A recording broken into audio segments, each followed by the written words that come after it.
Good morning, boys and girls. For grammar today for the green group, we are finding out a little bit more about speech marks. Now, speech marks are very important when you're writing a story with characters in it, because your characters, you want them to speak.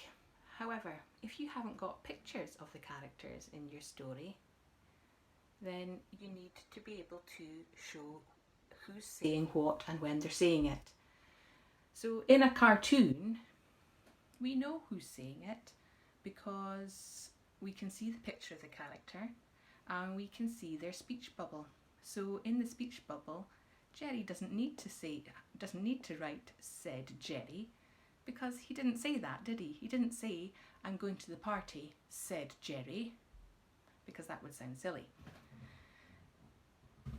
And also Jane, we can see her in the cartoon. We can see her speech bubble. We know that she has said it. So she wouldn't write in her speech bubble, "I've eaten too much cake." Oops. Said Jane, because that would be silly if she said Jane after everything she said. So when we're writing a story that doesn't have pictures, we need to use something called speech marks to show who says something and what they're saying. Okay, so when Jerry says, "I'm going to the party," if there wasn't a picture of him and I was just writing that in a story, my sentence would be, "I'm going to the party, shouted Jerry." Now, we know that he didn't actually say, "shouted Jerry." He just said, "I'm going to the party." So what I need to do is I need to kind of put a bit of a bubble around that to show that that's what he said. And these are called speech marks. It's like putting a little bubble around the part that he said. I also need to put in a little comma there as well. "I'm going to the party," shouted Jerry. Can you hear the comma? "I'm going to the party," shouted Jerry. There's a little pause where the comma is. And when Jane says, "I've eaten too much cake," mumbled Jane, I need to put my speech marks just around the bit that she has actually said. So she's actually said, "I've eaten too much cake." So that's the bit I put the speech marks around. Kind of like putting a speech bubble around it. And I mustn't forget my comma. "I've eaten too much cake," mumbled Jane.